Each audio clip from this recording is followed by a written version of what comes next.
Good evening, beta. Good evening. Good evening, all. Am I audible? Yes, sir. Good evening, sir.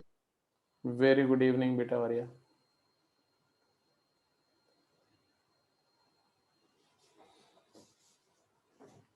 ठीक है जी, तो आज की class में हम लोग कॉम्प्लेक्स नंबर को समराइज कर देंगे। ठीक है, इसके बाद का जो भी कॉम्प्लेक्स नंबर का डिस्कशन होगा वो सेकेंड राउंड में होगा, या आपका जो डाउट सेशंस होंगे उसके अंदर में होते रहेंगे, जितनी रिक्वायरमेंट पड़ती रहेगी as per the question solving is concern. So last class में हम लोगों ने क्या किया था? लास्ट लेक्चर में अपन लोगों ने क्या किया था भाई? सर लास्ट में हमने प्रिंसिपल आर्गुमेंट किया था। प्रिंसिपल आर्गुमेंट प्रॉपर्टीज फिर आर्गुमेंट की प्रॉपर्टीज फिर आपने कराई थी। ठीक है, तो जो भी लास्ट क्लास में किया था अगर उसको थोड़ा सा रिव्यू करें एक फास्ट ट्रैक पर, तो हमने बोला कि एवरी कॉम्प्लेक्स नंबर, या रादर ऐसे समराइज करें तो ऐसे बोल सकते हैं, if given argument of a complex number z be theta, then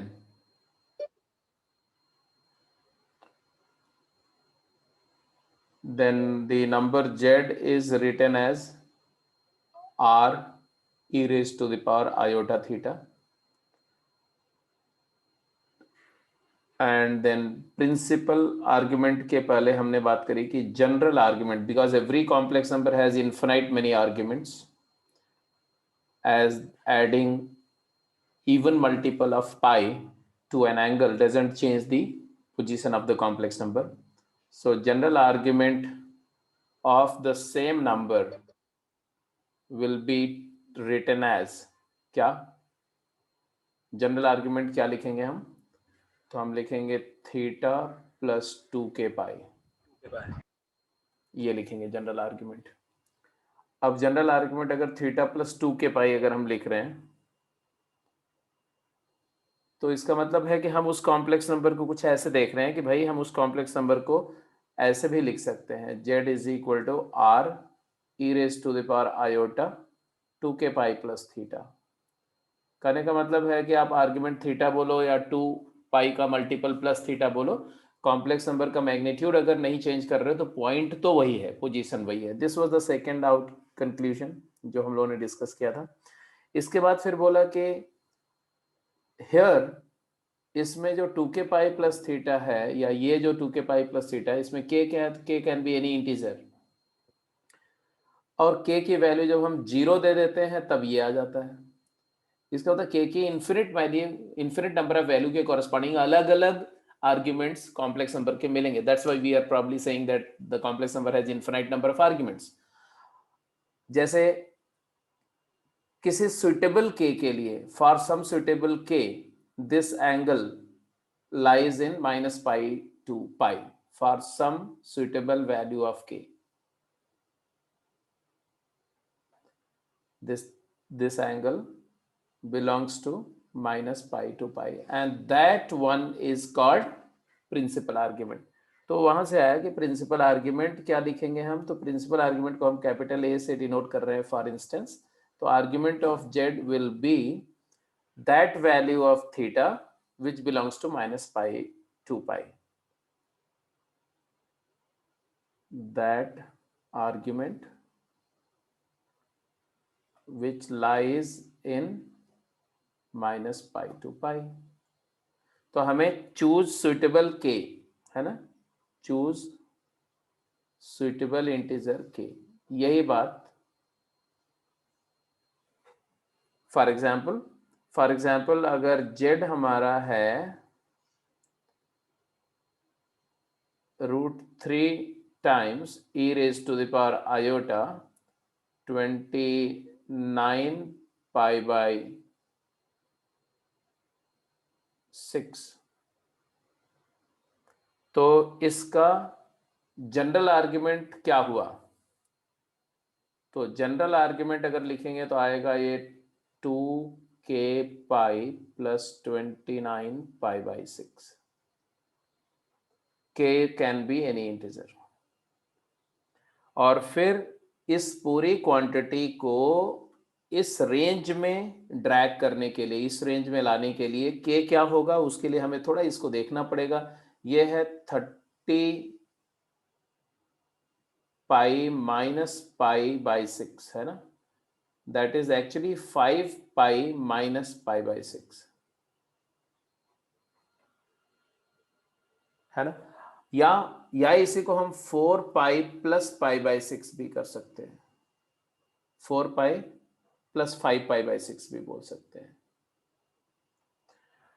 अब चाहे जो भी लिखो आप, चाहे इसको 4 पाई प्लस पाई बाई 6 के फॉर्मेट में रखो या 5 पाई माइनस पाई बाई 6 के फॉर्मेट में रखो, k क्या सिलेक्ट करें, which value of k takes the resulting number, resulting angle into principal interval। तो देखो, तो यहां से अगर आप इवन मल्टीपल पाइस आपको ऐड सब्ट्रैक्ट करना, तो k नेगेटिव होगा, दिस इज फॉर श्योर। तो k नेगेटिव है तो क्या लग सकते हैं, अगर मैं k की वैल्यू -2 रखता हूं तो -4 पाई जाएगा, -4 पाई जाएगा, तो pi minus pi by 6, well it is within the principal domain, है ना। अगर k की वैल्यू मैं 5 -2 के बजाय -3 रखता हूं तो -6 पाई करेंगे, तो माइनस पाई बाई 6, ये माइनस पाई से छोटा हो जाएगा। तो k की वैल्यू क्लियरली दिख रही है, क्या होनी चाहिए, k की वैल्यू क्या होनी चाहिए, -2। And to get the principal argument, तो प्रिंसिपल आर्ग्यूमेंट क्या आएगा बता दो। Principal argument of z will be equal to -4 pi plus 5 pi minus pi by 6, चलेगा।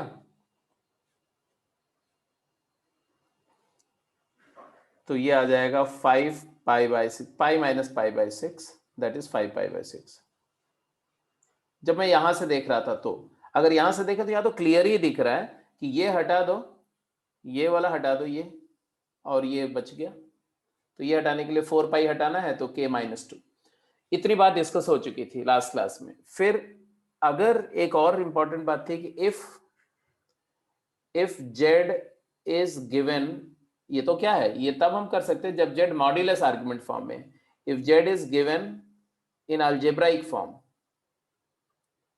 तो अलजेब्राइक फॉर्म के कॉरेस्पॉन्डिंग आर्गुमेंट कैसे निकालते हैं, ये भी आपको पता होना चाहिए कि प्रिंसिपल आर्गुमेंट कैसे फाइंड करेंगे। आर्गुमेंट निकाला तो आता है आपको, बट प्रिंसिपल आर्गुमेंट में क्या थोड़ा सा केयर रखना पड़ेगा, this is what let's discuss जल्दी से। तो देखो, जब z argument form algebraic form में है, तो हमें देखते ही पता चल जाएगा कि वो कॉम्प्लेक्स नंबर कौन से क्वाड्रेंट में है, फर्स्ट क्वाड्रेंट की कॉम्प्लेक्स नंबर है या सेकंड में है या थर्ड में है या फोर्थ में है। तो सबसे पहले क्वाड्रेंट लोकेट करो। कैसे पता चलेगा, x और y का जो साइन है वो डिटरमिन कर देगा कि कॉम्प्लेक्स नंबर किस क्वाड्रेंट में है। तो 4 केसेस होंगे जी। एक केस होगा ये इमेजिनरी एक्सिस है ना, ये ओरिजिन है और ये रियल एक्सिस है। तो एक केस हुआ जब x और y दोनों पॉजिटिव है, मतलब है complex number lies in first quadrant. Second quadrant में अगर कॉम्प्लेक्स नंबर है, मतलब x नेगेटिव है y पॉजिटिव है। और फोर्थ क्वाड्रेंट में है जब x पॉजिटिव है और y नेगेटिव है। और जब x और y दोनों नेगेटिव हैं तो थर्ड क्वाड्रेंट में है। तो ये respectively position of complex number with विज़ quadrant determine कर लो पहले। तो मान लो ये पोजीशंस आपको पता चल गई, सारी पोजीशंस क्लियर है, ये 4 पॉसिबिलिटीज हैं।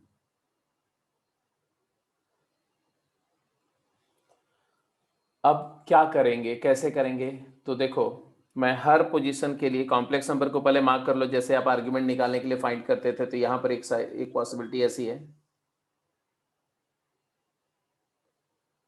और ये वाले केस में मान लो पॉसिबिलिटी ऐसे है, इस वाले केस में मान लो यहाँ है कोई कॉम्प्लेक्स नंबर और एक ये कॉम्प्लेक्स नंबर, ऐसा कुछ सिचुएशंस है। तो आप हर एक केस में उस कॉम्प्लेक्स नंबर का एंगल निकालने की कोशिश करेंगे। उसके लिए आप कॉम्प्लेक्स नंबर का जो पॉइंट है, लोकेशन है, वहां से आप एक परपेंडिकुलर ड्रॉप करेंगे, किस पर, रियल एक्सिस पर। यहाँ भी ऐसे, और एक एंगल यहाँ से, यहाँ भी ऐसे परपेंडिकुलर ड्रॉप कर दिया, यहाँ भी ऐसे परपेंडिकुलर ड्रॉप कर दिया। अब एक एक केस में डिस्कस कर रहा हूँ। फर्स्ट केस में क्या है, ये लेंथ क्या है, मान लो ये पॉइंट जेड है, मतलब पी पॉइंट है ना, और ये एम है, सपोज करो foot of perpendicular is M. तो ये है वाई, वाई की बजाय मॉड वाई बोलो, क्योंकि लेंथ की बात कर रहे हैं, तो वाई बोलो या मॉड वाली, यहाँ कोई दिक्कत नहीं क्योंकि वाई पॉजिटिव है। इसको एक्स की बजाय मॉड एक्स बोल दो, लेंथ है। तो ये एंगल कितना हुआ, alpha. What is tan alpha? What will be tan of alpha? Mod of y upon x, mod y by mod x।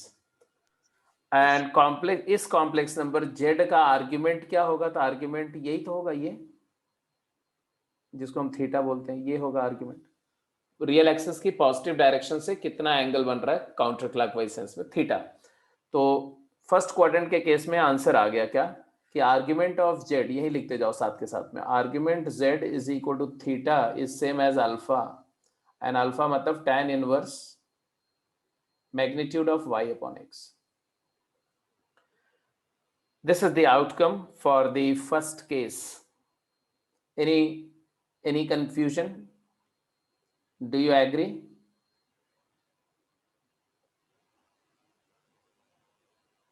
सभी लोग इस बात से इत्तेफाक रखते हैं कि argument of z is tan inverse mod of y by x. यहां पर y बाई एक्स भी बोल सकते हो, क्योंकि y और x दोनों पॉजिटिव है, तो mod y is y, mod x is x, तो y अपॉन x भी बोल सकते हो, बट यूनिफॉर्मिटी के लिए मैं mod y by x her case में लिखूंगा।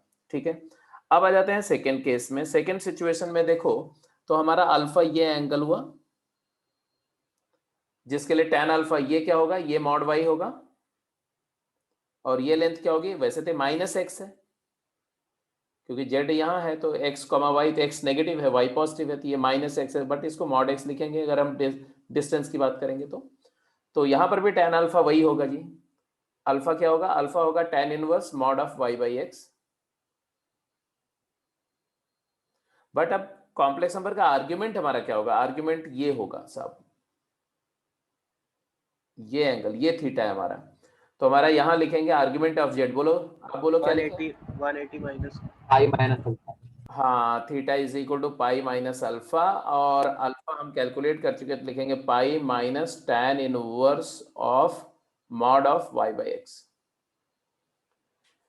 Similarly in the third quadrant, because this angle is alpha, और हमारा आर्ग्यूमेंट जो होगा, अब क्या होगा, आर्ग्यूमेंट होगा पाई प्लस हो, नहीं, पाई प्लस तो बेटा प्रिंसिपल आर्ग्यूमेंट लिख रहे हैं ना हम लोग, तो प्रिंसिपल आर्ग्यूमेंट में हम इधर लेफ्ट क्लॉकवाइज मेजर कर लेंगे, सो दैट माइनस पाई से पाई के बीच में यस रहे। सर। तो यहाँ पर हमारा अल्फा तो वही रहेगा tan inverse of mod of y upon x, but principal argument z अगर मुझे लिखना है तो वो हो जाएगा minus plus alpha, minus pi plus alpha.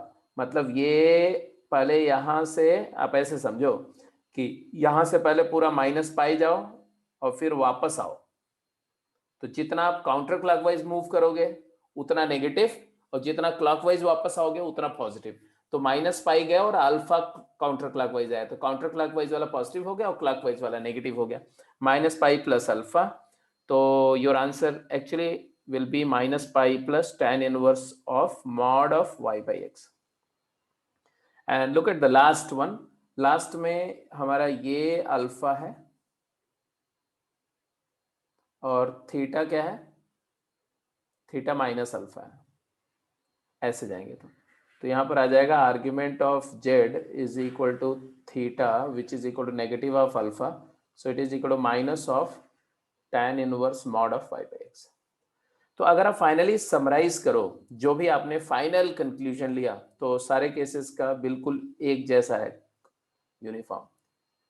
यहाँ पर थीटा अल्फा है, यहाँ पर थीटा माइनस अल्फा है, यहाँ पर थीटा पाई माइनस अल्फा है, यहाँ पर theta minus pi plus alpha है, और अल्फा हर एक केस में वही है, क्या, tan inverse mod of y by x. तो अगर मैं बोलूँ तो आपको सबसे पहला स्टेप क्या होगा, आप अल्फा फाइंड करो, find alpha which is tan inverse magnitude of y upon x मतलब imaginary part by real part का मैग्नीट्यूड, एंड देन वो चारों केस में आंसर कर दो। क्वाड्रेंट 1 बोलो, quadrant 1 theta equal to alpha, quadrant 2 theta equal to pi minus alpha, quadrant 3 theta equal to minus pi plus alpha, quadrant 4 theta is equal to minus alpha. ये है quadrant 1 Q1, ये है quadrant 2, ये है for quadrant 3, ये है for quadrant 4। Simple, that's it. तो ये रही बात कि कॉम्प्लेक्स नंबर का आर्ग्यूमेंट के लिए हम कैसे किन बातों का ध्यान रखेंगे। प्रिंसिपल आर्ग्यूमेंट के लिए क्या क्या बात आपको फोकस में रखनी चाहिए। कोई डाउट? यहां तक सब कुछ क्लियर है? Yes sir.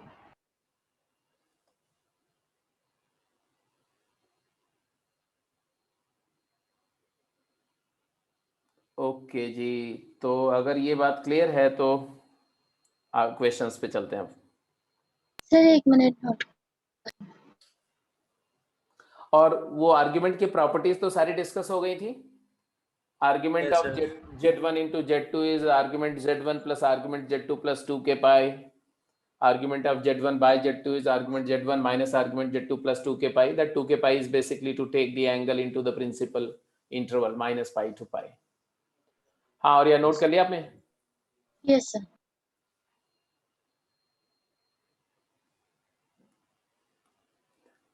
अब जैसे ये क्वेश्चन है, फटाफट जल्दी से सारे पार्ट का आंसर करो, क्विक।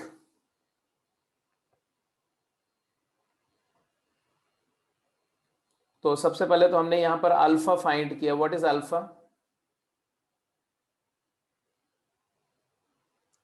ये थर्ड क्वाड्रेंट की कॉम्प्लेक्स नंबर है। तो आर्ग्यूमेंट ऑफ जेड जो होगा वो होगा minus pi plus alpha, that is equal to minus pi plus alpha के लिए tan inverse of magnitude of minus y upon x, तो √3 अपॉन माइनस 2। तो माइनस बाई माइनस प्लस हो जाएगा, तो हम सीधे मॉड √3/2 भी लिख सकते हैं या √3/2 भी लिख सकते हैं स्ट्रेट अवे। तो इसको √3/2 लिख दिया हमने।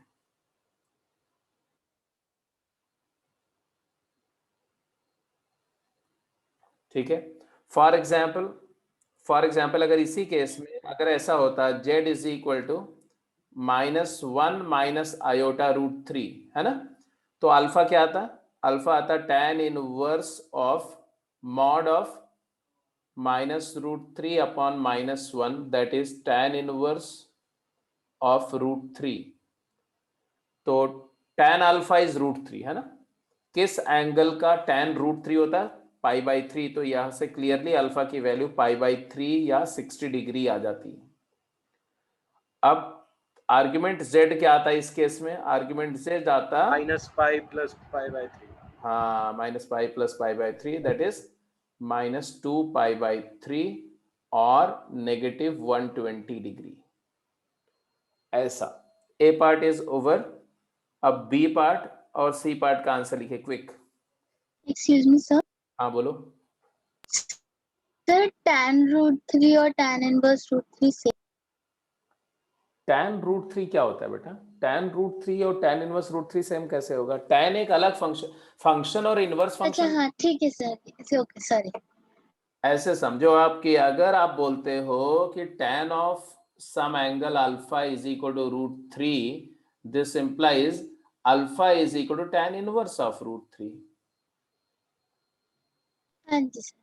ठीक है। अगर फंक्शन का इनपुट को आउटपुट और आउटपुट को इनपुट कर दिया जाए तो वो फंक्शन होता है ना इनवर्स फंक्शन, वो है। यस ए पार्ट हो गया। बी पार्ट बोलो, बी पार्ट। -30 तो बी पार्ट में नंबर किस क्वाड्रेंट में है? तो ये नंबर हमारी है फोर्थ क्वाड्रेंट। तो आर्ग्यूमेंट ऑफ जेड होगा minus of alpha, that is equal to minus of tan inverse 1/√3 mod करके आएगा ऐसा। अब tan इनवर्स 1/√3 क्या होता है?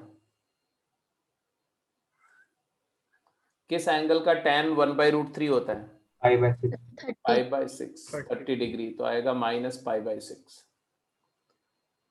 और इवेंचुअली अगर आप देखोगे भी ना तो ये दोनों केसेस आपको दिख सकते हैं, ऐसा कुछ नहीं है। एक केस जो है तुम्हारा वो ऐसे कुछ है, ऐसे कुछ है पहला जो ए पार्ट था, और दूसरा पार्ट जो था √3 माइनस आयटा, ये ऐसे कुछ है, ऐसे।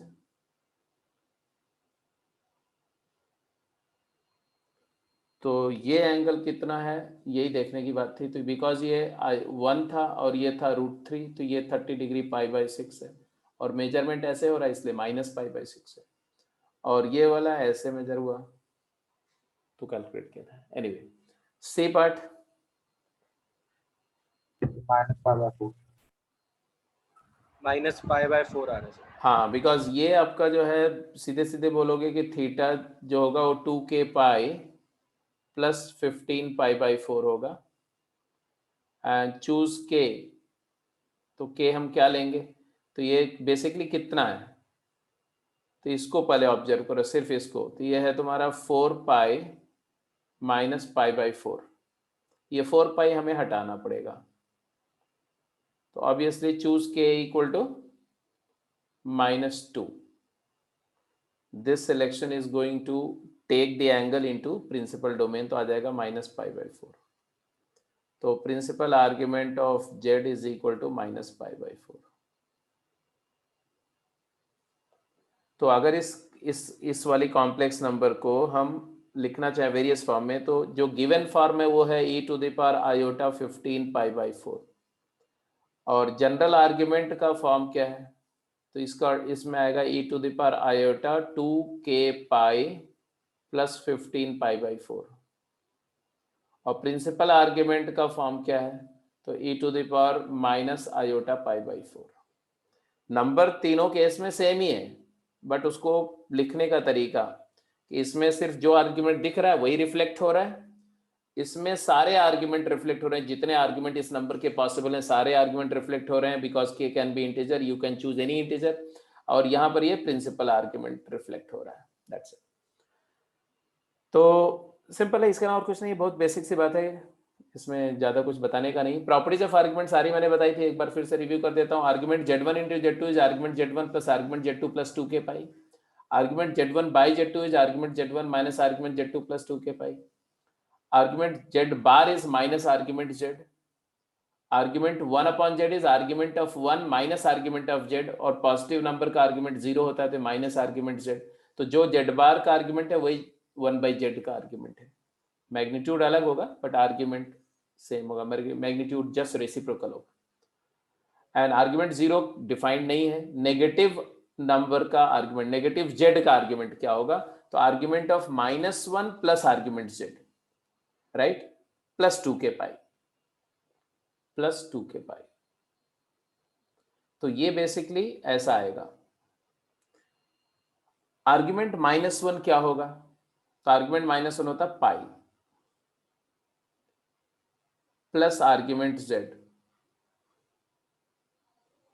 पाई plus argument z, principal argument z। And कब होगा ऐसा, जब हम k की वैल्यू 0 लेंगे। कब लेंगे, जब ये पॉजिटिव होने की बजाय नेगेटिव हो, जब प्रिंसिपल आर्ग्यूमेंट अगर नेगेटिव है तो। अगर प्रिंसिपल आर्ग्यूमेंट नेगेटिव है, अगर ये नंबर नेगेटिव है, तो पाई में कुछ नेगेटिव ऐड होगा -π से 0 के बीच में, तो नंबर ऑटोमेटिकली प्रिंसिपल आर्ग्यूमेंट में रहेगी, तो हमें k को 0 चूज करना पड़ेगा। बट अगर ये नंबर पॉजिटिव हो गई तो पाई प्लस पॉजिटिव, तो पाई से बड़ा हो गया, पाई से बड़ा हो गया तो हमें k को -1 चूज करना पड़ेगा। k इक्वल टू -1 चूज करेंगे कब, जब आर्ग्यूमेंट ऑफ z तुम्हारा क्या हो, पॉजिटिव हो। अदरवाइज क्या होगा, k -1 करोगे तो ये पाई है और ये -2 पाई, तो ये दोनों मिलके -π आ जाएंगे, तो -π प्लस आर्ग्यूमेंट z, ठीक है।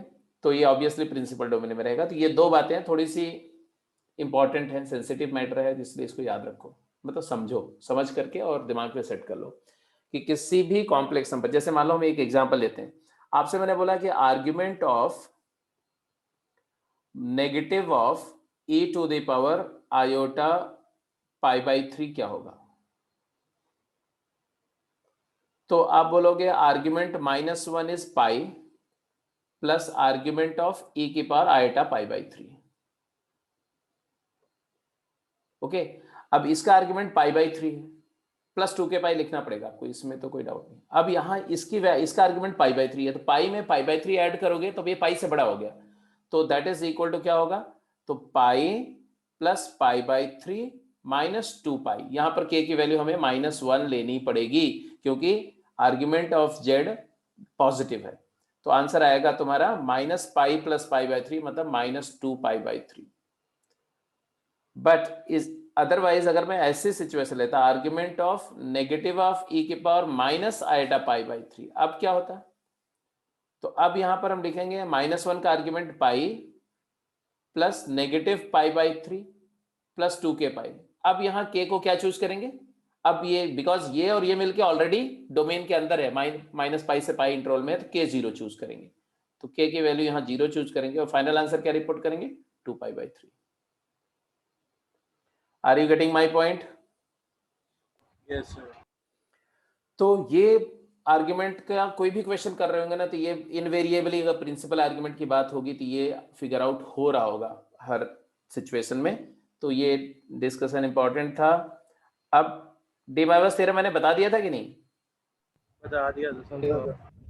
ठीक है, तो डी माइनस थ्योरम मैंने बता दिया था कि cos theta plus iota sin theta की power n is cos n theta plus iota sin n theta, मतलब यूनिमॉड्यूलर नंबर है, उसका पावर अगर n है तो ये n gets multiply to the argument. ठीक है, और ये सब तो ये z है तो ये z बार है, ये z बार है तो 1/z या तो इसी लाइन पर होगा 1/z, क्योंकि 1/z बेसिकली होता क्या है? 1/z जो है वो z बार बाय मॉड z का स्क्वायर होता है। तो मॉड z का स्क्वायर तो रियल पॉजिटिव नंबर है, तो z बार मतलब z बार का मल्टीपल है ना। तो अगर ये z बार है तो मॉड z अगर 1 से बड़ा है तो ये अंदर इधर होगा, अंदर कहीं होगा, इस सर्कल के अंदर होगा, और मॉड z अगर 1 से छोटा है तो बाहर होगा, सॉरी बड़ा होगा तो बाहर होगा। मॉड z की वैल्यू अगर 1 से बड़ा है तो जैसे 2 है 3 है तो मॉड z बार बाई 3 होगा तो इनसाइड होगा, और मॉड z अगर 1 से छोटा है तो बाहर हो जाएगा,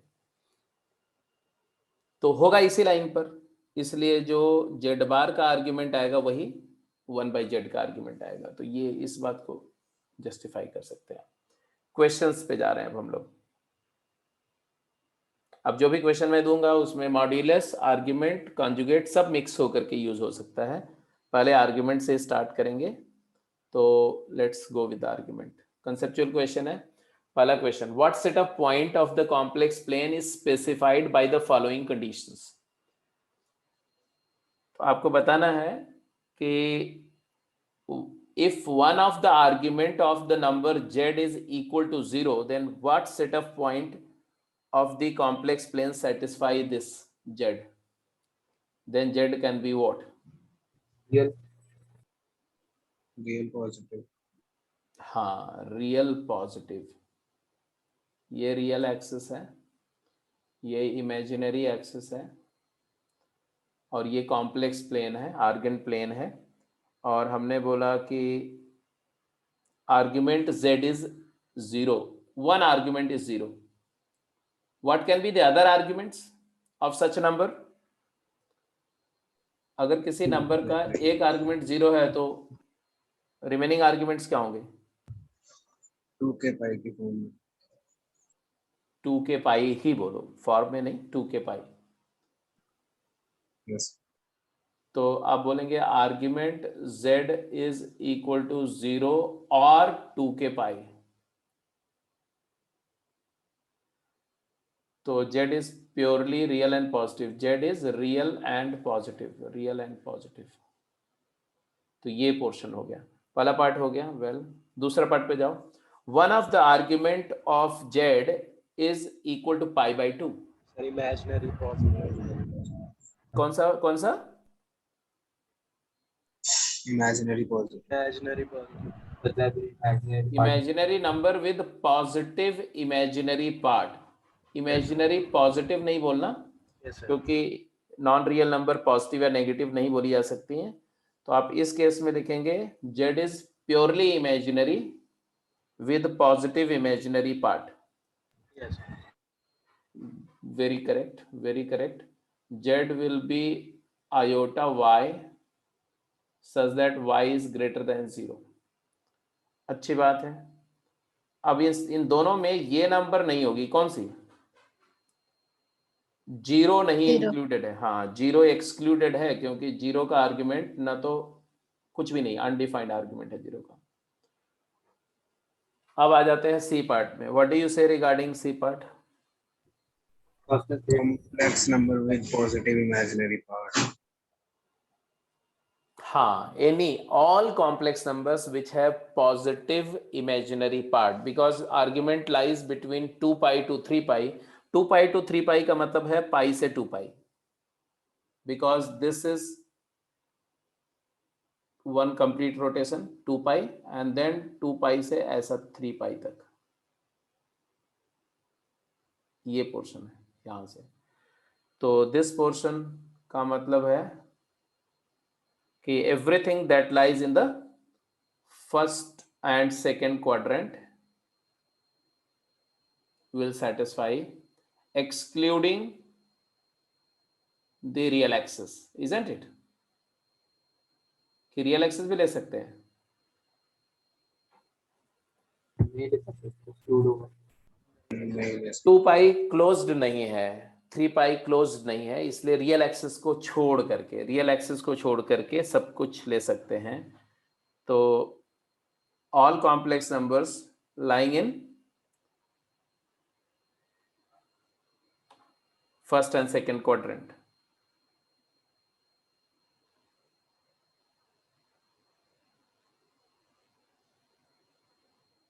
क्वाड्रेंट 1 एंड क्वाड्रेंट 2. क्वाड्रेंट है, क्वाड्रेंट, क्यू फॉर क्वाड्रेंट. ठीक है जी, क्लियर है? इमेजिनरी एक्सेस भी होगी, positive end of imaginary axis, तो जीरो ओरिजिन के ऊपर वाला पोर्शन पूरा. And what about the last one, D part?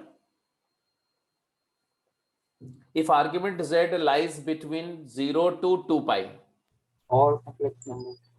Entire plane. all complex plane. Except sir ये zero या zero entire complex plane except region या Zero. हाँ, except 0. complex plane, complete complex plane ऐसा लिखो, complete complex plane except 0. well, ठीक है. Going to the next question. I hope it is clear. It's not a big deal, simple था.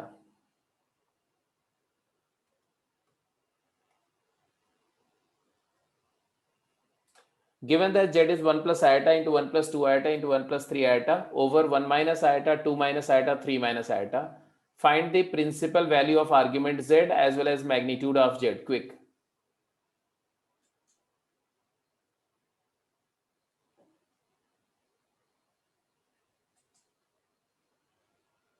mod z क्या होगा और आर्ग्यूमेंट z की principal value क्या होगी?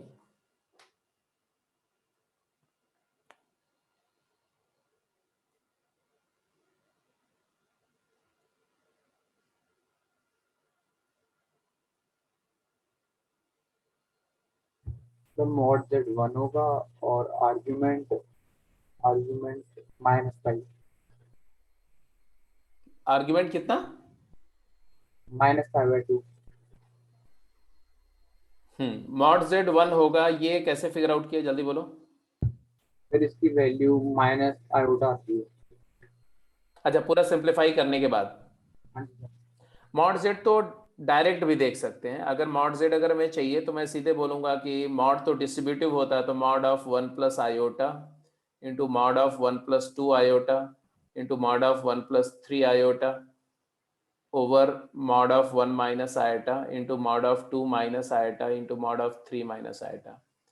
तो actually it is √2 into √5 into √10 over √2 into √5 into √10। तो यही आ रहा है सर। ये डायरेक्ट भी 1 आ जाएगा ऑल्दो, लेकिन आर्ग्यूमेंट निकालेंगे इस तरह से तो आर्ग्यूमेंट आ तो इस तरह से भी जाएगा, बट प्रॉब्लम है अगर if you go by the argument by this property only, तो आर्ग्यूमेंट ऑफ z क्या होगा? तो it is argument of 1 plus iota into argument plus argument of 1 plus 2 iota plus argument of 1 plus 3 iota. Property तो यही बोलती है multiply करने पर आर्ग्यूमेंट ऐड होता है, minus argument of 1 minus iota minus argument of 1 minus 2 minus iota minus argument of 3 minus iota. तो answer तो यहां से भी आएगा, लेकिन उसके लिए आपको थोड़ा सा इनवर्स ट्रिग्नोमेट्रिक फंक्शन और ट्रिगोनोमेट्री बहुत अच्छे से आनी चाहिए। जैसे इसका आर्ग्यूमेंट तो आएगा π/4, इसका आर्ग्यूमेंट आएगा प्लस, इसका आ जाएगा कितना π/4 π/4 माइनस π/4, इसका माइनस माइनस प्लस π/4 हो जाएगा। तो इसका और इसका इक्विवेलेंट आ गया, 1 प्लस 2 आ गया tan इनवर्स 2 प्लस इसका आ जाएगा tan इनवर्स 3, इस वाले का आ जाएगा माइनस हाफ तो प्लस tan इनवर्स हाफ, और इस वाले का आ जाएगा प्लस tan इनवर्स 1/3। अब बेसिकली अगर देखो तो एक पॉइंट यहां पर एक चीज आपको आनी चाहिए, tan inverse x plus tan inverse 1/x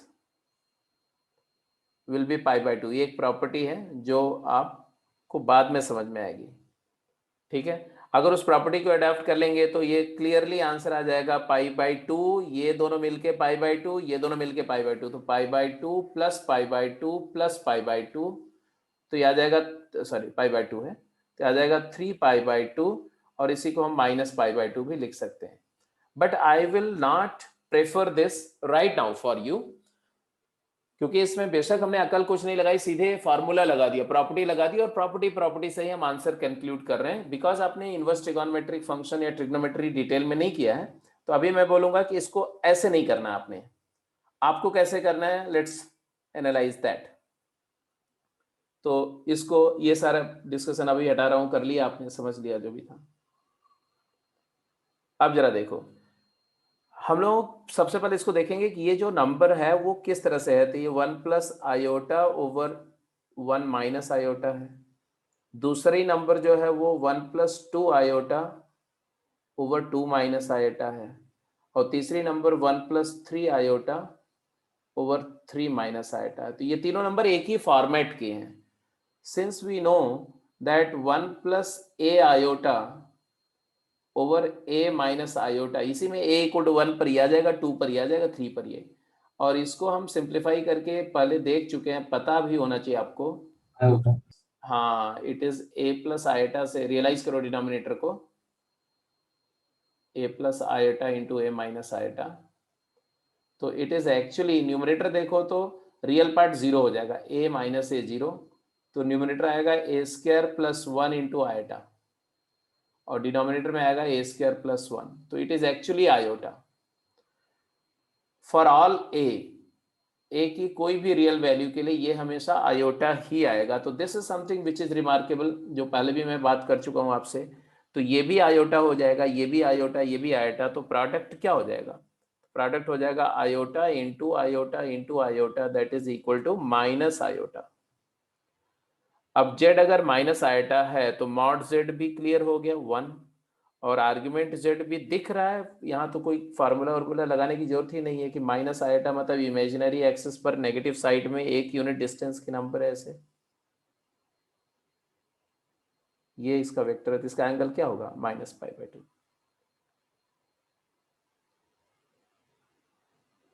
तो मोस्टली जब आपको प्रॉब्लम्स मिलती हैं कंपटीशन में, तो थोड़ी एनालिटिकल टाइप की होती हैं, कि ऑब्जर्वेशन बेस्ड होती हैं, कि आप ये कुछ टिपिकल बात ऑब्जर्व करोगे, वहां से प्रॉब्लम खत्म हो जाएगी। और जो बच्चे ऑब्जर्वेंट नहीं होते हैं, जो बिल्कुल फार्मूला या कॉन्सेप्ट या इंफॉर्मेशन ओरिएंटेड होते हैं ना, एक एनालिसिस ओरिएंटेड होते हैं, एक इंफॉर्मेशन, इंटेलेक्ट जो होता है आपका ना, बेसिकली इंटेलेक्ट क्या है? इंटेलेक्ट इज बेसिकली, इंटेलेक्ट और इंटेलिजेंस में फर्क है।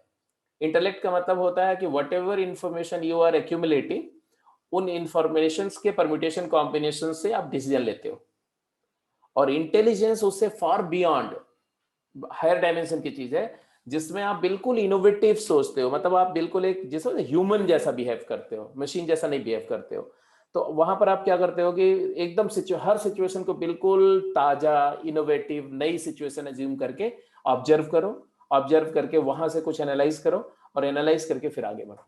नो डाउट उसमें इंफॉर्मेशन का भी रोल होता है, बट बहुत माइनर रोल होता है। मेजर रोल होता है आपका इंटेलिजेंस का। एनीवे, आगे चलें। क्लियर है ना? बिल्कुल कोई दिक्कत तो नहीं इसमें? सबको क्लियर है? Yes, sir. Yes, sir.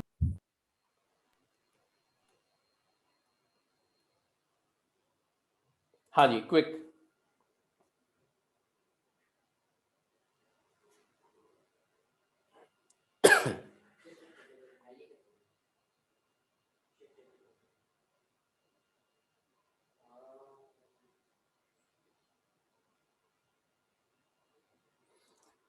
जैसे बोला गया solve the following equation, Z square plus Z bar is 0। अब बोल रहे हैं इसको सॉल्व करो। किसी भी कॉम्प्लेक्स इक्वेशन को सॉल्व करने का क्या तरीका है, वो अभी हम लोग डिस्कस। पहले आप बिना कोई तरीका, बिना कोई मेथड, बिना कोई प्रायर नोशन के, प्रायर इंफॉर्मेशन के आप पहले सॉल्व करो, फिर हम लोग उसका एक एल्गोरिदम भी डिस्कस करेंगे इस डिस्कशन से, तो थोड़ा एक्सपीरियंस करने के बाद कि क्या क्या अप्रोच है अगर एक इक्वेशन में complex variable, unknown variables involve हैं, तो उनको सॉल्व करने के लिए कैसे कैसे हम प्रोसेस कर सकते हैं। तो अभी तो आप बिना कुछ सोचे हुए डायरेक्टली आंसर करो। थर्ड क्वेश्चन के तीनों पार्ट और फोर्थ को करने के लिए आपको मैं 5 मिनट का टाइम देता हूं। Take your time. What is the progress? Third A किसका इसका हो गया? आई थिंक कुछ लोगों का तो हो गया third A and B. Sir बस सी रह गया सर, 2 मिनट बस।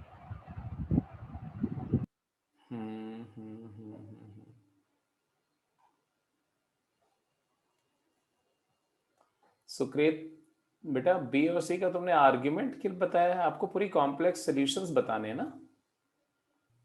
मैंने तो बताया नहीं। हाँ, मैंने तो बताया नहीं अभी। ये तुम्हारा रिप्लाई तो दिख रहा मुझे। माइन, अच्छा पिछले क्वेश्चन का था क्या? ओके ओके ओके, बताओ। ठीक है ठीक है ठीक है ठीक है ठीक है।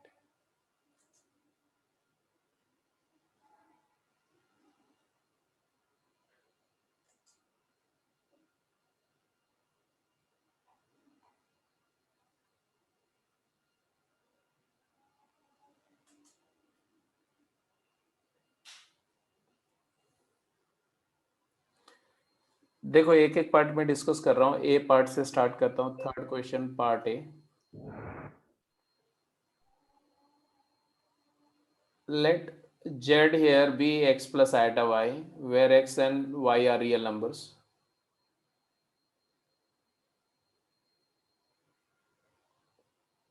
तो जेड स्क्वायर, द इक्वेशन हमारा z square plus z equal to 0 है ना, will become z square is x square minus y square plus 2xy iota plus z बार है, z बार मतलब x minus iota y equals 0.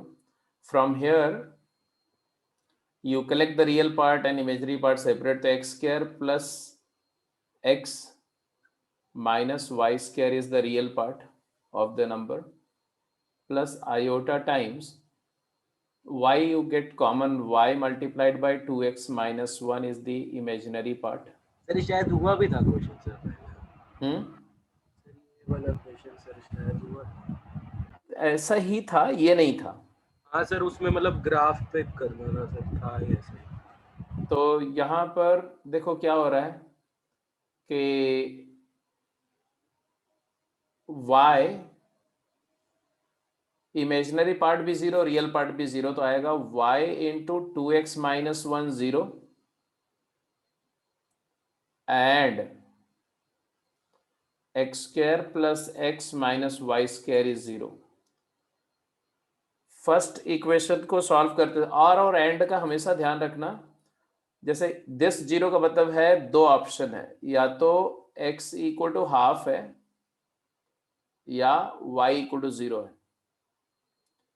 और इन दोनों के साथ and compulsion ये है कि x square plus x minus y square 0 होना चाहिए।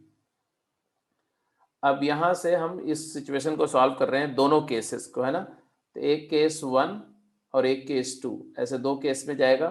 फर्स्ट केस में क्या आएगा, x की वैल्यू हाफ है एंड ये पूरा है, तो x को हाफ पुट करोगे तो एंड हाफ मतलब 1/4 plus half minus y square equal to 0। तो यहां से आता है कि वाई स्क्वायर की वैल्यू 3/4 है, वाई स्क्वायर की वैल्यू 3/4 है, तो y की वैल्यू आ जाएगी प्लस माइनस √3/2। और जब x की वैल्यू 0 है तो उसके कॉरस्पॉन्डिंग इसके, सॉरी x नहीं, y की वैल्यू 0 है, तो y 0 के कॉरस्पॉन्डिंग जब ये कंडीशन लेंगे तो आएगा एक्स स्क्वायर प्लस एक्स 0, मतलब x इंटू एक्स प्लस 1 0, मतलब x की दो वैल्यू आएगी, एक x की x इक्वल 0 आएगा, एक -1 आएगा। तो y 0 का मतलब है जब रियल इमेजिनरी पार्ट 0 है तो दो रियल नंबर सेटिस्फाई करेगी और दो नॉन रियल नंबर सेटिस्फाई करेगी। तो फाइनल आंसर जो आया वो ये आया। Write down the final answer. तो final answer will look like this. z की क्या क्या पॉसिबिलिटी है, तो z कैन बी 0, 0 प्लस 0 आएगा, x भी 0 y भी 0, और -1 प्लस 0 आएगा -1, and half plus iota √3/2, half minus iota √3/2।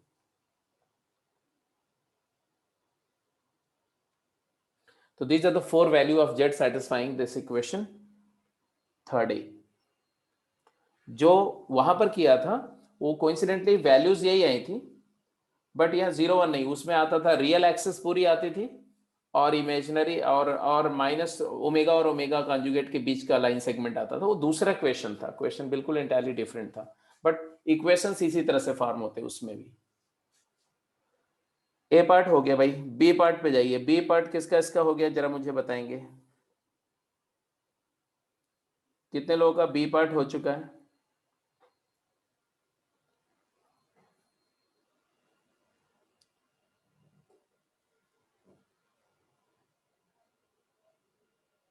अब ये जेड में एक क्वाड्रेटिक इक्वेशन है और सॉल्व करना है तो बिल्कुल जैसे क्वाड्रेटिक फार्मूला यूज करके सॉल्व करते हैं वैसे सॉल्व करिए, कोई प्रॉब्लम नहीं है। तो आपको पता है कि ax² plus bx plus c, अब x हो चाहे z हो उससे कोई फर्क नहीं पड़ता। इसको सॉल्व करने के लिए x is equal to -b plus minus square root of discriminant b² -4ac over 2a, यही तो लिखते हैं हम। अप्लाइंग दैट हेयर z क्या होगा हमारा, इसमें z के क्या होगा, तो a b c की वैल्यूज दिखते जाओ। b है -5 + 2 आएटा, तो 5 + 2 आएटा -b हो जाएगा, 5 + 2 iota plus minus square root of b², b² का मतलब 5 + 2 आएटा का whole square -4ac -4 into a तो 1 है, c है 21 प्लस आएटा डिवाइडेड बाय 2a2। अब इसके बाद देखो, अगर ये कॉम्प्लेक्स नंबर का स्क्वायर रूट निकाल लिया तो आंसर आ जाएगा। Check it out, 5 + 2 iota as it is रहने दो, प्लस माइनस ये रूट के अंदर क्या आ रहा है जल्दी बोलो, तो इसको सिंप्लीफाई करो। 25 मैं यहां अलग से लिख रहा हूं, 25 -4 प्लस 20 आएटा -84 -4 आएटा। अब जरा सिंप्लीफाई करो तो कितना हुआ जी, 25 - 80 कितना हुआ 25 माइनस 80? -63। 25 minus 80 is minus 60। तो पूरा बताया, पूरा बताया। हाँ 80 में से 25 55 आएगा तो माइनस 55 आएगा ना, और 20 iota minus 4 iota is 16 iota divided by 2. Can you find out the square root of this number?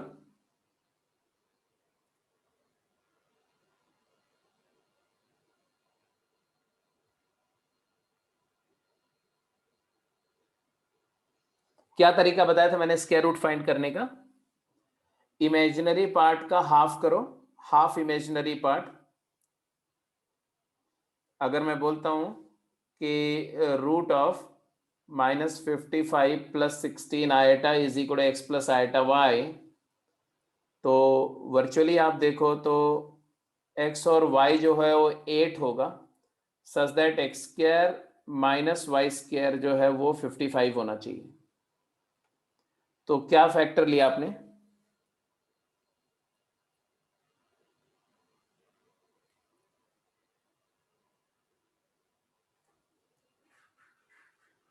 बोलो।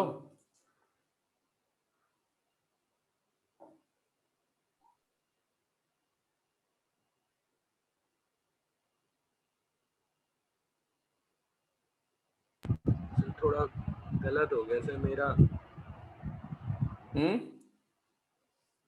सर मेरा x² माइनस y² माइनस 63 आ रहा था। 63 कैसे है बेटा? मैं वो समझ गया, 63 कैसे आया, आना तो यही चाहिए ना।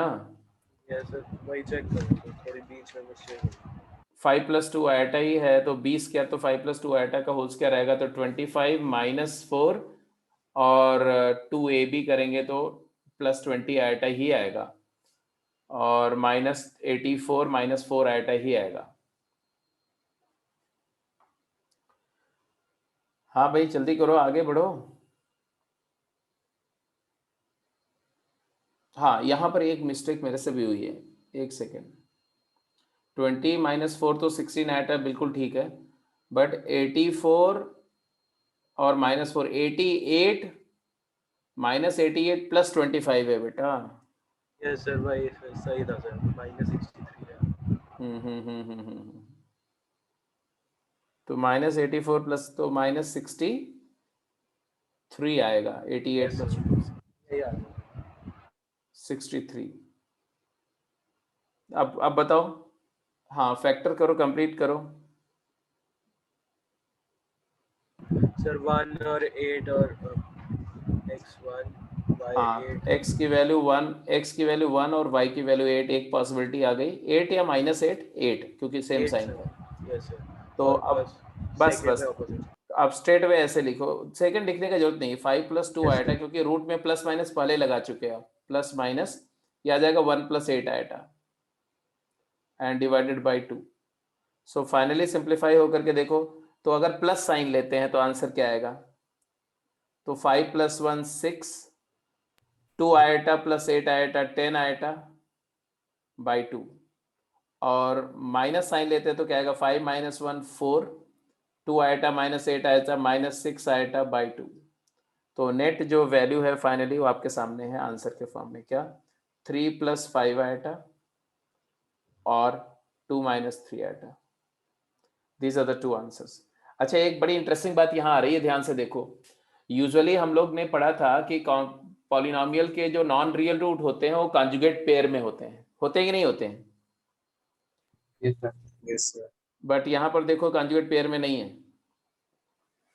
तो किस लिए? क्योंकि ये जो पॉलिनोमियल है ये रियल पॉलिनोमियल नहीं है,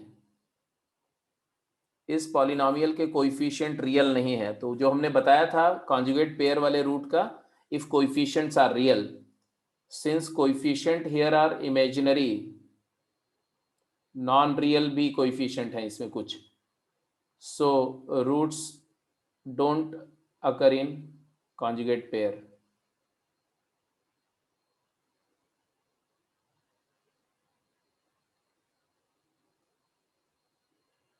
anyway, A is gone, B is gone, C भी ऐसे जल्दी से कर लो अपने आप फटाफट जिसका नहीं हुआ है। जिसका सी हो जाए वो फोर्थ क्वेश्चन करो क्विक।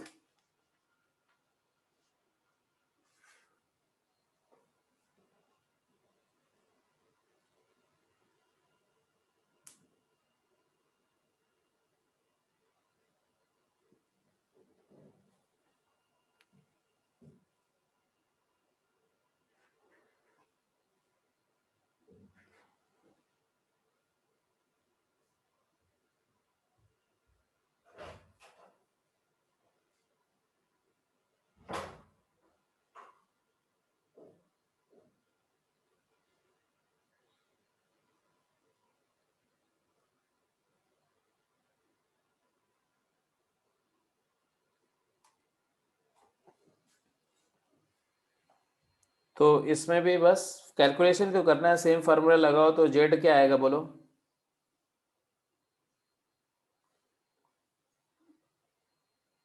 सर 8 + 3 आएगा। जेड इज इक्वल टू, यहाँ देखो यहाँ 8 + 3 आएटा, बी हो गया 8 + 3 iota plus minus B plus minus 8 + 3 iota का whole square minus 4 into a is 1 into 13 times 1 plus iota divided by 2. So if you go and simplify further, it is 8 added by 3 iota plus minus कितना आया है भाई, इसको थोड़ा ऐसे simplify कर दे। 8 जा 64 minus 9 plus 48 iota minus 52 minus 52 iota divided by 2. Go ahead, next line.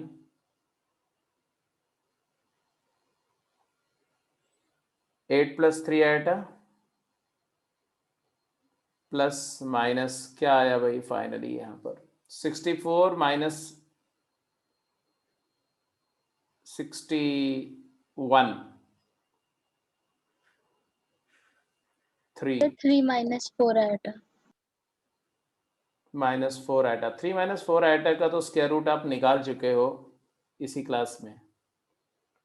3 - 4 आएटा मतलब x और y का जो प्रोडक्ट है वो -2 है और x² माइनस y² आप चाहते हैं 3, तो 2 and 1, x की वैल्यू 2 ले लो और y -1 ले लो, चलेगा है ना। प्रोडक्ट इज -2 एंड 4 - 1 इज 3, तो ये 2 माइनस आयोटा का होल स्क्वायर हो जाएगा। तो एक्चुअली आ जाएगा तुम्हारा 8 + 3 iota plus minus 2 minus iota divided by 2। So 8 plus sign अगर लेते हैं तो 8 + 2 10, 3 iota minus iota plus 2 iota by 2 एक आंसर है, और माइनस साइन लेते तो 8 - 2 6 प्लस 4 आयोटा बाई 2 दूसरा आंसर है। Final answer is 5 plus iota और 3 + 2 आयोटा। तो you have got the method to find the square root of complex number. That's why you are able to sort out the roots even if the roots are non-real, even if the coefficients are imaginary. तो हर तरह के quadratic को अब आप solve कर सकते हो। तो ये this was question number 3। Fourth,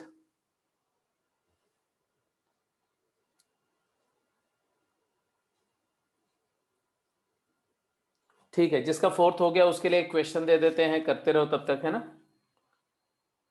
तो क्वेश्चन एक अलग से क्वेश्चन में दे रहा हूं।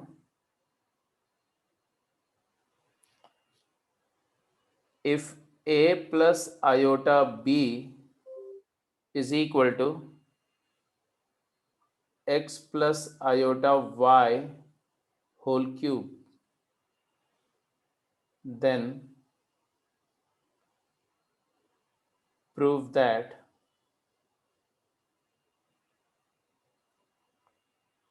a by x plus b by y is equal to 4 times x² minus y²।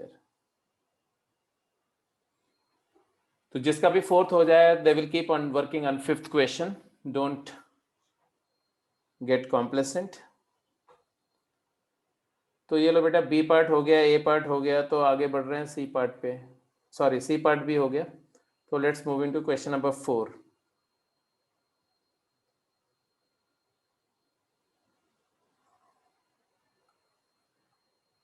Fourth question क्या है?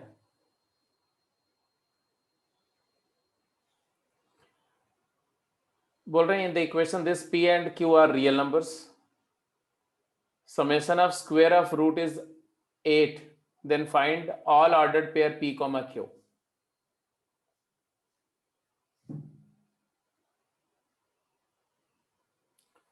तो इक्वेशन तुम्हारा ये है x square plus p plus iota q into x plus 3 iota equal to 0.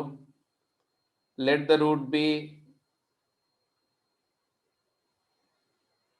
Alpha and beta. तो sum of root क्या है? Alpha plus beta is equal to b by A minus b by A होता है ना sum of root. Yes, sir. तो आ जाएगा minus p plus iota cube. एक इक्वेशन ये है. और alpha into beta is equal to c upon A, तो इट इज 3 आयटा. ये दो चीजें दी हुई हैं. इस इक्वेशन से आप दो बातें तो फिगर आउट कर सकते हैं डायरेक्ट.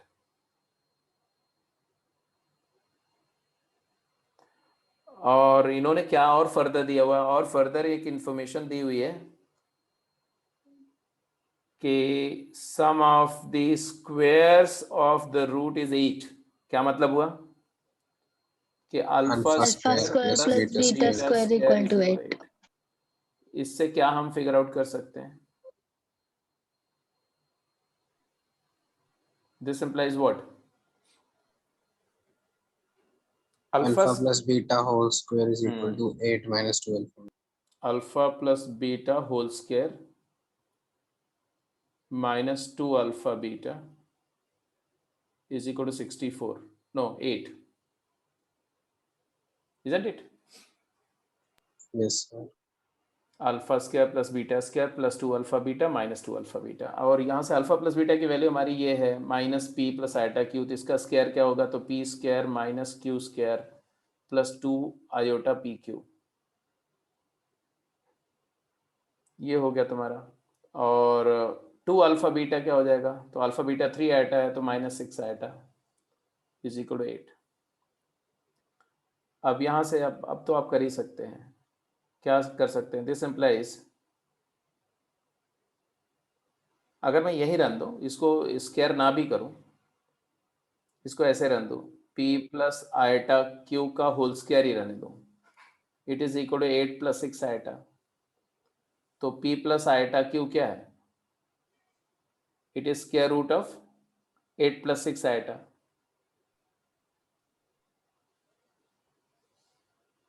तो इसका निकालने का प्रोसीजर तो आपको पता ही है. क्या पता है? p और q का प्रोडक्ट क्या होगा? 3 होगा. और such that p square minus q square क्या होना चाहिए? 8 होना चाहिए. तो ऑब्वियसली यहाँ से आ रहा है कि p की वैल्यू क्या होनी चाहिए? 3 and 1. 3. और q क्या होना चाहिए? 1 होना चाहिए. तो यहाँ से क्लियर कट आंसर आ गया कि 3 plus iota whole square is equal to 8 plus 6 iota. And therefore root of 8 plus 6 iota क्या होगा? Root of 8 plus 6 iota has to be plus minus 3 plus iota. तो इससे क्लियर हुआ कि p की value जो है वो p equal to 3 and q is equal to 1 एक पॉसिबिलिटी है, और p equal to minus 3 and q equal to minus 1 another possibility. Is that clear?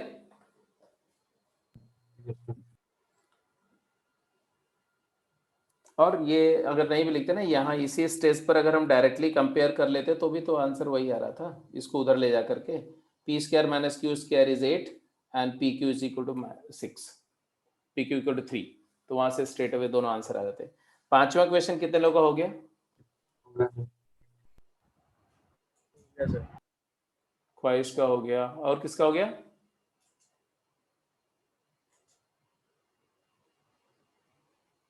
सुकृत का भी हो गया.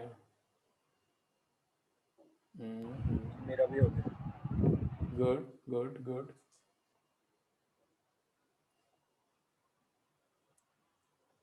क्या किया, चलो बताओ मुझे इधर। फिफ्थ क्वेश्चन में कौन वॉलंटियर करेगा? तो क्यूब वाली आइडेंटिटी है प्लस हाफ या हाँ, क्या करें बोलो? आइडेंटिटी लगा दें। नहीं? A plus B whole cube वाली। A plus iota B is equal to A plus B whole cube क्या होता है? A cube X cube iota Y का होल क्यूब मतलब minus iota Y cube plus 3 iota x Y into X plus iota Y, यही आएगा।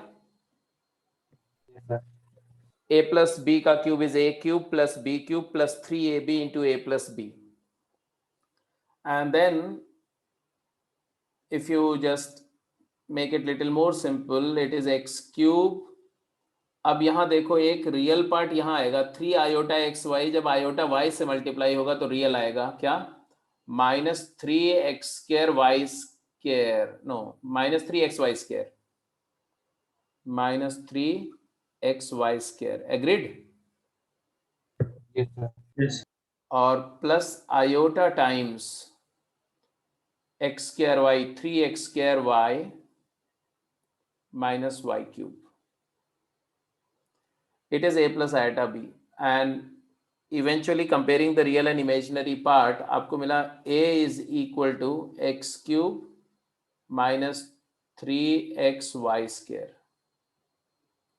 and b equal to 3x² y minus y cube. अब यहां से देखो तो ये x को इधर ले जाओ तो इस first equation gets you a upon x is equal to what? x² minus 3y², and second equation gets you b upon y, क्या? 3x² minus y², and then adding these two, a upon x plus b upon y is equal to 4x² minus 4y². So that's what to be simple था. So these are done. Going to next question.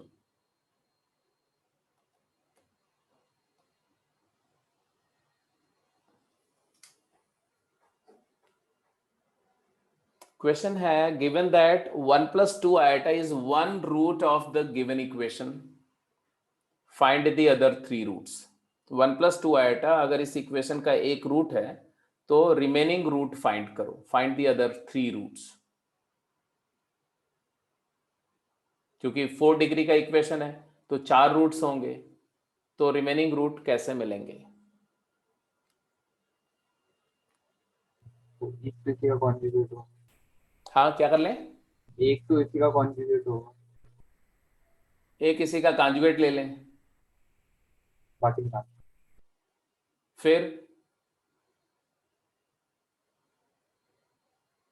तो फिर जैसे ये होगा x is equal to 1 plus 2 iota इसका root है, तो इसको आयोटा हटा देते हैं स्क्वायर कर कर, और फिर इसको डिवाइड करते हैं कि जो क्वाड्रेटिक बनेगी। बहुत सारे वेज है, बहुत सारे वेज में एक रूट, जैसे आपने बोला कि ये पहले, सबसे पहले तो आपको ये बोलना चाहिए कि ये एक रियल पॉलिनोमियल इक्वेशन है, और रियल पॉलिनोमियल इक्वेशन है तो roots occur in conjugate pair, और रूट अगर कॉन्जुगेट पेयर्स में अकर करेंगे तो एक रूट है 1 plus 2 iota, then other root is 1 minus 2 iota. अब मान लो किसी इक्वेशन के दो रूट है, 1 प्लस 2 आयोटा 1 माइनस 2 आयोटा, तो ऑब्वियसली वो क्वाड्रेटिक इक्वेशन क्या हो? वो quadratic factor, the quadratic factor, दो रूट से एक क्वाड्रेटिक बन जाता है ना, तो द क्वाड्रेटिक फैक्टर क्या आएगा? सम ऑफ रूट क्या है? इन दोनों रूट का सम क्या है? मान लो ये इस रूट को अल्फा बोलो और इसको बीटा बोलो, तो आ जाएगा x² minus sum of root alpha plus beta plus product of x plus product root alpha beta, तो आ जाएगा x², दोनों रूट का सम क्या आ गया? 2 माइनस 2x प्लस दोनों रूट का प्रोडक्ट क्या आएगा 5। क्लियर है? Yes, sir.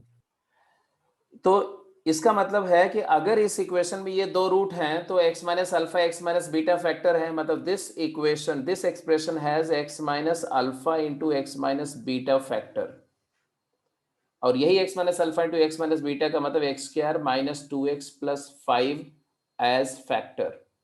ये फैक्टर थ्योरम बोलता है, एक तरीका है। इसी बात को दूसरे तरीके से कैसे करते हैं, और ये सेम आर्ग्यूमेंट एक दूसरे तरीके से देते हैं कि भैया ऐसा है कि आपने बोला कि x is equal to 1 plus 2 iota satisfy कर रहा है, इसका मतलब है कि x माइनस 1 2 आयोटा है, स्क्वायरिंग बोथ साइड, तो x माइनस 1 का होल स्क्वायर आ गया 2 आयोटा का होल स्क्वायर माइनस 4, तो आ गया x square minus 2x plus 1 is equal to minus 4, तो x square minus 2x plus 5 0 होगा। तो आप चाहे जैसे देखो, बात यही आती है कि इस क्वाड्रेटिक के अगर ये इंफॉर्मेशन दी हुई है तो इस क्वाड्रेटिक में एक factor x square minus 2x plus 5 होगा, तो एक फैक्टर मिल गया तो दूसरा फैक्टर निकालने का तरीका कई सारे तरीके हैं। तो मैं ऐसा बोलूंगा कि now I can write x की power 4 minus 3x square plus 8x 3x cube, I am very sorry 3x cube plus 8x square minus 7x plus 5। अब हमें रिमेनिंग रूट लाने के लिए इसको फैक्टर करना पड़ेगा, है ना? तो इसको फैक्टर करने का क्या क्या तरीका है वो मैं आपको बता रहा हूं। एक तरीका तो लॉन्ग डिवीजन है, isn't it? Yes, sir. तो लॉन्ग डिवीजन से करोगे तो आ ही जाएगा, तो वो आपको आता ही है लॉन्ग डिवीजन, तो मैं लॉन्ग डिवीजन छोड़ देता हूं। सबको आता है long division? Yes, Yes, sir. sir. Yes, sir. हाँ, क्योंकि x की power 4 minus 3x cube plus 8x square minus 7x plus 5, और इसको आप x square minus 2x plus 5 से डिवाइड करोगे तो ये पहले x स्क्वायर करोगे तो x की power 4 minus 2x cube and plus 5x square होगा, फिर साइन को रिवर्स करके ऐड कर दोगे तो ये आ जाएगा तुम्हारा minus x cube and 8 plus 3x square minus 7x plus 5, फिर से माइनस एक्स से मल्टीप्लाई करके ऐड कर दोगे तो minus x cube and minus 2x square and plus 2x square and minus 5x, and again sine को reverse करके और ऐड कर दो तो 3 minus 2x square and minus 7x plus 5x minus 2x and plus 5 था ना, plus 5, तो obviously ये प्लस 1 हो गया। तो यू गॉट इट, आपका ये आपका 0 हो गया ना रिमाइंडर फाइनली। तो you have concluded from there that ये जो क्वाड्रेटिक है ये लॉन्ग डिवीजन से आ गया कि it is x square minus 2x plus 5 multiplied by x square minus x plus 1। अब तो इस वाले के रूट तो आपको पहले से ही पता है, यहाँ से सॉल्व करके रूट क्या है, अगर इसको इक्वल टू 0 करो तो यहाँ से रूट आ गया था तुम्हारा क्या 1 plus 2 iota and 1 minus 2 iota, और यहाँ से रूट क्या आएगा तो 1 plus minus under root b square is 1 minus 4 divided by 2, तो आ जाएगा 1 प्लस माइनस माइनस 3 तो आयोटा रूट 3 बाई 2। तो ये आपके सारे रूट मिल जाएंगे। तो इसको जो हमने सॉल्व किया तो उसमें बेसिक कॉन्सेप्ट यूज किया लॉन्ग डिवीजन का, ठीक है।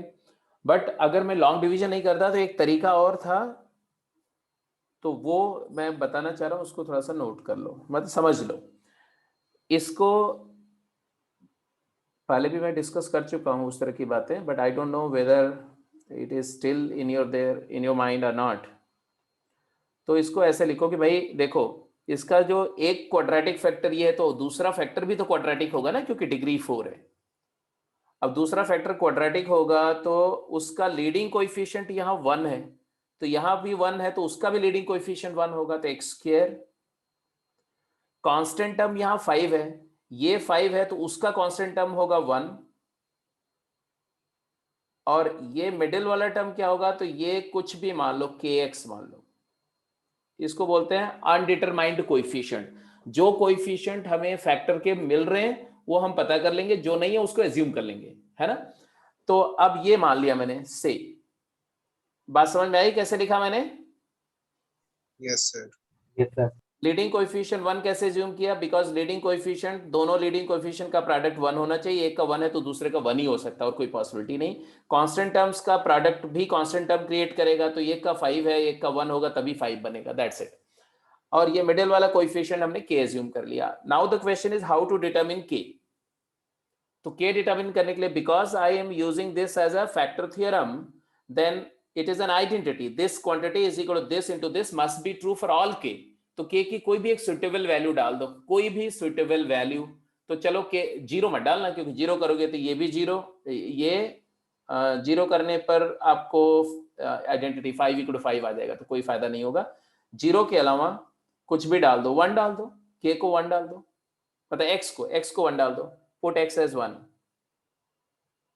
लेफ्ट हैंड साइड में क्या आएगा? 1 minus 3 plus 8 minus 7 plus 5 is equal to, right side में ये क्या है? 1 डाल करके 1 plus 5 6 minus 2 4 into k plus 2। तो ये कितना है जी?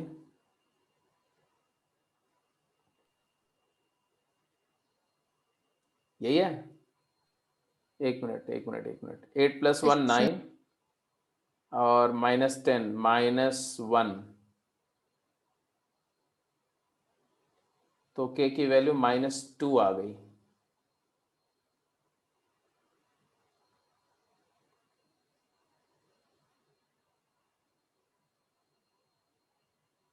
एक बार चेक कर लो, यहां से -2 आ रहा है तो उधर से कैसे डिफरेंट आ सकता है? So -1. Yes, sir. -1.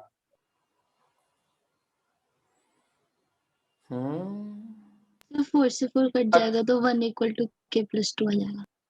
अच्छा, हाँ 1 equal to k plus two, k equal to -1 ही तो आ रहा है, ठीक है। k इक्वल टू -1 आ गया तो बात वही आ गई फिर से। तो लॉन्ग डिवीजन से ये थोड़ा रिलेटिवली स्मार्ट होता है, प्रोवाइडेड आप स्मार्टली सिचुएशन को हैंडल कर सको उसी तरह से। तो कई केसेस में हो सकता है आपको लॉन्ग डिवीजन ही करना पड़े, बट एनीवे 5th क्वेश्चन हो गया। इसी तरह से कभी कभी क्वेश्चन ऐसा भी आता है, एक क्वेश्चन जैसे मैं ऐसा दूं, सेम क्वेश्चन लेते हैं, मान लो वही क्वेश्चन लेते हैं लेकिन थोड़ा सा फॉर्मेट चेंज कर देते हैं। अब क्वेश्चन ये है, find f of 1 plus iota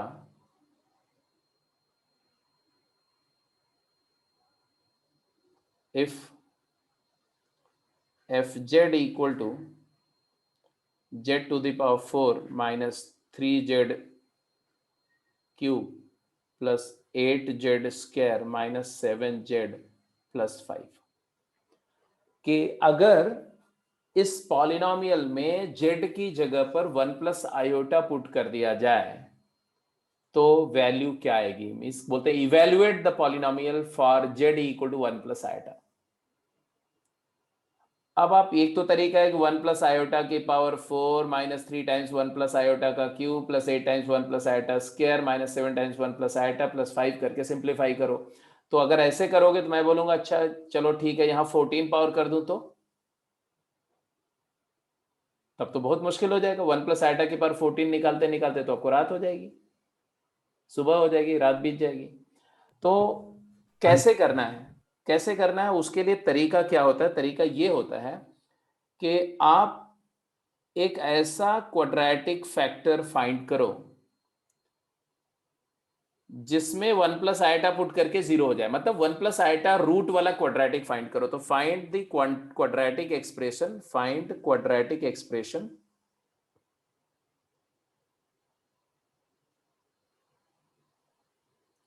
with root 1 plus iota. तो इसके वही दो तरीके हैं कि भाई 1 प्लस आयोटा रूट होगा तो ऑब्वियसली 1 माइनस आयोटा भी रूट होगा। तो वो क्वाड्रेटिक एक्सप्रेशन जो होगा वो हो जाएगा z square minus sum of root is 2z plus 2।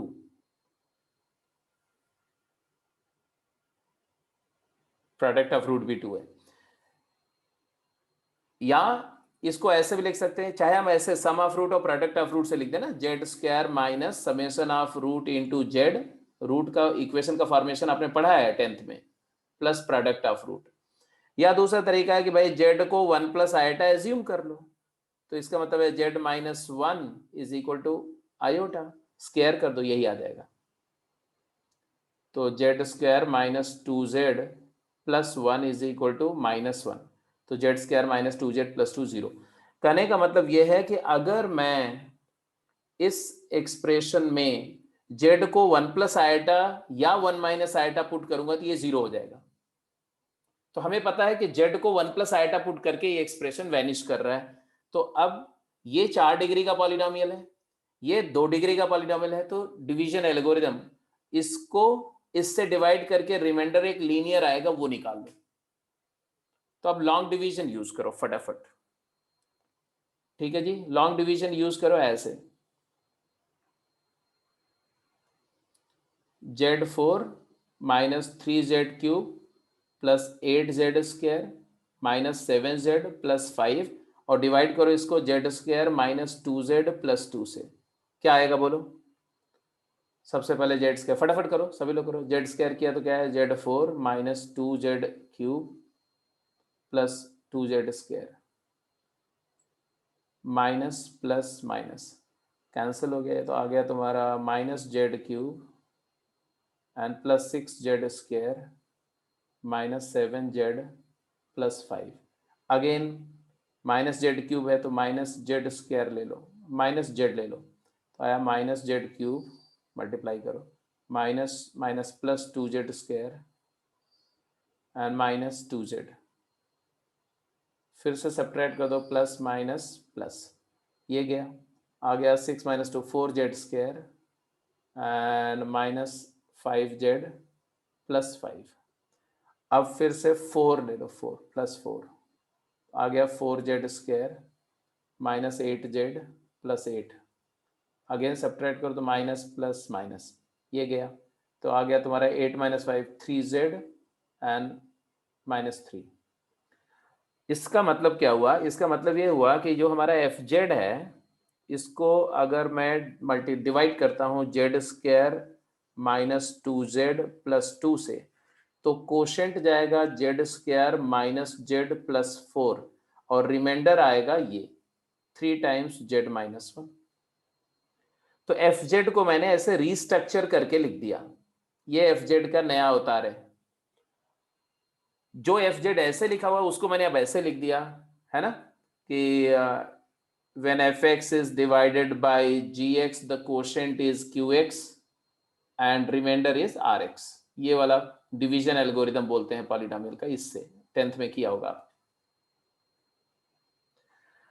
अब इसमें हमें क्या चाहिए, हमें इवेल्युएट करना है f ऑफ 1 प्लस आयोटा, तो put z as 1 plus iota, तो 1 प्लस आयोटा पुट करोगे तो ये तो 0 ही हो जाएगा, तो 0 मल्टीप्लाइड बाई जेड स्क्वायर, मतलब ये कुछ भी हो, मुझे उससे कोई मतलब नहीं, क्योंकि 0 इंटू एनीथिंग 0 ही हो जाएगा, तो 1 प्लस आयोटा का whole square minus 1 plus iota plus 4, ये कहने के लिए, और plus 3 times 1 plus iota minus 1, तो आंसर आ गया ना 1 सेकेंड में, 1 और minus 1 cancel, 3 iota is the answer. तो एक तो ये है कि आपका एक रूट दिया हुआ है तो बाई क्वाड्रेटिक है तो उसके रिमेनिंग रूट फाइंड कर सकते हो। नॉट ओनली दैट, आप किसी भी कॉम्प्लेक्स इनपुट के लिए किसी भी हायर डिग्री के पॉलिनोमियल को इवेलुएट भी कर सकते हो using what I have just said, कि कैसे आप करेंगे वो काम। ठीक है जी, क्लियर है, यहां तक बात सारी समझ में आ गई? Yes sir. तो एनफ Yes, sir. टाइम भी काफी एक्सीड कर गया है, तो ये जो 6th क्वेश्चन है और एक आध क्वेश्चन और आपको शेयर कर देता हूं अभी ग्रुप पे, उसको आप कर जाना। तो कॉम्प्लेक्स नंबर का ये पार्ट जो है वो हो गया। सर एक बार 6 बताना सर, वो सर गेम 3 में भी है 6। यस सर, वो डाउट आ रहा था थोड़ा। चलो भाई बता देता हूं, ये लो 6th क्वेश्चन, ध्यान से सुनो। जेड एक कॉम्प्लेक्स नंबर है, मान लो ये जेड है, उसका वेक्टर जेड है, ये है Z, x comma y. If you multiply this complex number by iota, iota z का जो मैग्नीट्यूड है, iota z का जो मैग्नीट्यूड है वो तो same as magnitude of z ही होगा. Mod of iota z is equal to mod iota into mod z, that is mod z. मतलब है कि जितना जीरो से जितने डिस्टेंस पर z होगी उतने डिस्टेंस पर iota z होगी. बट आपको पता है कि iota से मल्टीप्लाई करने पर नंबर 90 डिग्री से रोटेट कर जाती है. Are you getting my sir point? Please एक बार पहले क्वेश्चन समझा दो. नहीं समझाऊंगा. थोड़ा एफर्ट डालो. ऐसे गिव अप क्यों करते हैं? क्वेश्चन समझाने का मतलब क्या है? इंग्लिश समझाऊं उसकी? वो you have better English than me.